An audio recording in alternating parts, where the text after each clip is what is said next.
Ama hakika dunia imezeeka sana. Hapa tunapopaita nyumbani mimi na wewe kwa maana halisi ya dunia. Wanazuoni wanasema pana umri usiopungua miaka bilioni 3 mpaka hivi sasa. Lakini mambo mengi yamefanyika hapa na yameichafua dunia sana toka enzi na enzi.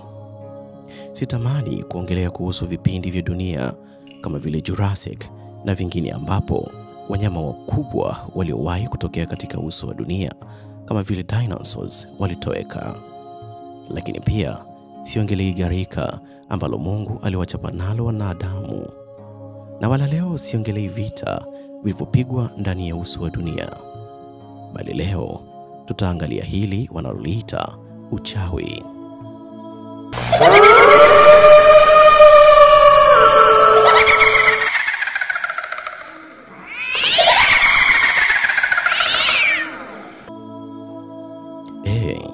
Ndio, uchawi.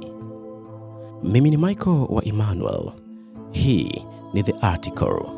Hapa ndani ya Gavoo Media.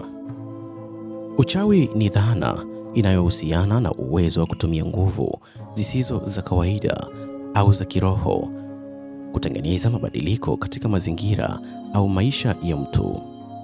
Katika tamaduni nyingi, uchawi unaweza kuchukuliwa kuwa na maana mbalimbali kulingana na imani, mazingira na desturi za jamii husika. Katika baadhi ya tamaduni, uchawi ni jambo linalohusiana na imani za kiroho au kidini, ambapo watu wanaamini kuwa kuna nguvu za kimungu au kiroho au vitu vingine vya kishetani vinavyoweza kuthibitiwa na mtu kwa njia fulani. Uchawi unaweza pia kuhusishwa na elimu maalum, silaha za asili na matumizi ya vitu maalum vya kiroho.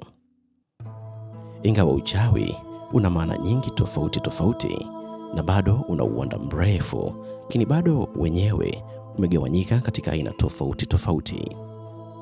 Kwa mfano, kuna huu wanaoita uchawi mweusi, yani black magic. Huu ni uchawi ambao unalenga kudhuru na kumuumiza mtu mwingine kwa kutumia nguvu za kishetani au uchawi kwa madhumuni mabaya, na mara nyingi unahusishwa na kutumia uchawi kwa malengo binafsi kama vile kulipiza kisasi au kudhibiti maisha ya wengine kwa njia zisizo za haki. Haya wenzangu wa Kiswahili, hii imekaje? Kwa sababu maana halisi ya Mswahili pia ni lazima awe mchawi. Mwingine ni uchawi mweupe, yani white magic. Huu ni uchawi unaotumika kwa malengo mazuri tu, ama kutibu wagonjwa, kuboresha maisha ya watu au kuleta mafanikio na furaha.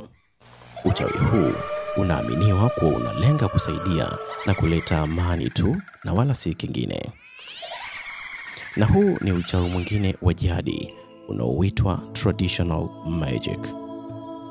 Na huu ndio wengi ambao tunauamini kutoka kwa mababu na wazazi wetu. Ni uchawi unaotokana na tamaduni za kiasili na za kijamii na kutumia maarifa ya zamani kama miti na maombi kwa malengo mbalimbali. Katika jamii nyingi za Kiafrika, uchawi wa jadi ni sehemu muhimu ya utamaduni na unaweza kutumika kwa madhumuni ya kutatua matatizo ya kifamilia, tiba za asili au kutatua matatizo ya kijamii. Uchawi wa kisasa, yani modern magic. Huu unahusisha matumizi ya nguvu za kiroho na mbinu za kisasa kama vile tarot au astrology. Hawa ni wale wanaosoma nyota. Hii ni aina ya uchawi inayopatikana katika mazingira ya kisasa na mara nyingi hutumiwa kama njia ya kujifurahisha na kutafuta maelezo ya kiroho. Uchawi unaweza pia kuhusisha imani kuhusu roho za wafu, viumbe wa kimbingu na nguvu za asili kama mvua, upepo au radi. Kwa mfano, katika tamaduni nyingi kuna imani kwamba uchawi unaweza kuhamasisha maafa au kuleta baraka. Katika baadhi ya jamii, kumiliki au kutumia uchawi kunaweza kuonekana kama dhambi kubwa au uhalifu, wakati katika jamii nyingine ni sehemu ya desturi na urithi wa kitamaduni. Katika jamii za kisasa, uchawi hauchukuliwi kwa uzito kama ilivyokuwa zamani, lakini bado kuna mfano ama mifano ya matukio yanayohusisha imani au shughuli zinazoweza kuonekana kama uchawi. Hii hapa ni baadhi tu ya mifano au matukio ambayo yaliwahi kutokea na ambayo yamehusishwa na uchawi. Tukio la kwanza ni Witches of Salem, yani wachawi wa Salem, wa mwaka 1692. Tukio hili ni tukio la kihistoria linaloendelea kuwa na umuhimu katika mazungumzo kuhusu uchawi hadi leo hii. Katika mji mdogo wa Salem, kulikuwa na kesi nyingi za uchawi ambapo watu walishutumiwa kuwa ni wachawi na wakanyongwa na kuungua kabisa. Tukio hili liliwahi kutokea katika karne ya 17, lakini linaendelea kuleta mjadala kuhusu uchawi na ushawishi wa imani za kishirikina katika dunia ya leo. Aina ya pili ni uchawi wa kompyuta, yani cyber magic. Hapa ni kimbembe. Katika dunia ya sasa ambapo teknolojia inakuwa sehemu muhimu ya maisha yetu, kumekuwa na baadhi ya mifano ya matumizi ya teknolojia kuhusiana na uchawi. Watu fulani wamekuwa wakitumia mtandao na programu za kompyuta kufanya shughuli zinazohusiana na uchawi. Kwenye mitandao au kufanya shughuli za kiroho kupitia simu za mkononi na majukwaa ya kijamii. Hii ni mfano wa jinsi uchawi unavyoweza kubadilika ili kufit hii zana mpya. Sasa ndugu yangu, unadhani teknolojia hii tunayotumia hapa sasa ni uchawi? Au wewe unadhani nini? Tuandikie kwenye comment.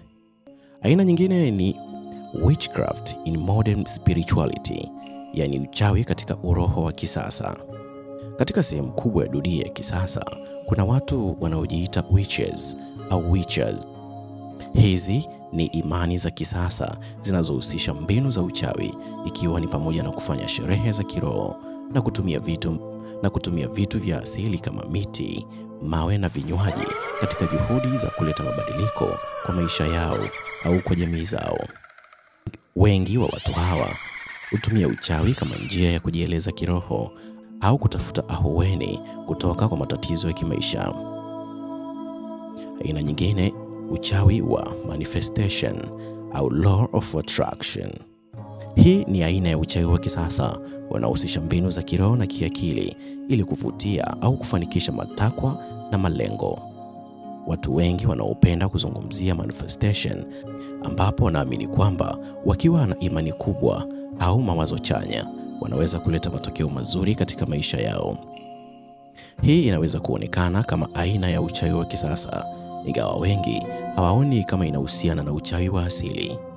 Hii pia inaendana na imani katika sheria ya kuvutia, yani law of attraction, ambapo watu wanajua na kutumia nadharia kwamba mawazo yao yana nguvu ya kuathiri matukio halisi katika maisha yao. Zaidi ni uchawi wa kidini. Wakati mwingine imani za kisasa kuhusu uchawi zinaweza kuunganishwa na dini. Hivyo baadhi ya watu wanaweza kuona uchawi kama sehemu ya ibada zao au dini mpya, ambayo ni dini inayohusishwa na uchawi, ushirikina na heshima kwa asili. Katika mazingira haya, uchawi unachukuliwa kama sehemu ya maisha ya kiroho na si kama kitu cha kushutumiwa na kuogopwa. Dhana hii ina uwanda mpana sana na hatuwezi hata kumaliza mabuku leo. Lakini ukweli ni kwamba ingawa uchawi unaweza kuonekana kama kitu cha zamani, bado kuna mifano ya kisasa ya uchawi na shughuli zinazohusiana na imani ya nguvu za kiroho, ambapo watu wanaendelea kutafuta mabadiliko, nguvu au majibu kutoka kwa mambo yasiyo ya kawaida. Katika baadhi ya sehemu za dunia, uchawi unaendelea kuwa na umuhimu mkubwa katika tamaduni na imani za kiroho. Mimi ni Michael Emmanuel. Hii ni The Article. Hapa ndani ya Gavoo Media. Usiache kusubscribe, kulike pamoja na kushare ili uwe mwanafamilia bora wa Gavoo Media.